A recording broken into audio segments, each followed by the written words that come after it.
For a non-woven wound closure device, we have two taps.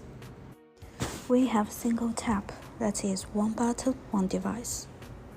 And two colors available, white color and skin color. Single tap is usually for small wounds, for example, emergency wound, or wounds which shapes are not regular.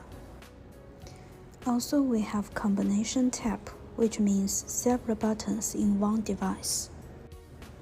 We recommend this tap for surgical incisions, which is big but the shape is regular. Before using, we need to size the wound first to select the right specification of the wound closure device. For example, for this small wound, we will choose one piece of the single tap. Let's see how to use it. Step 1. Take the device out. Step 2. Remove the release sheet. Step 3. Center it on the wound and gently press it to skew it. Step 4. Close the device.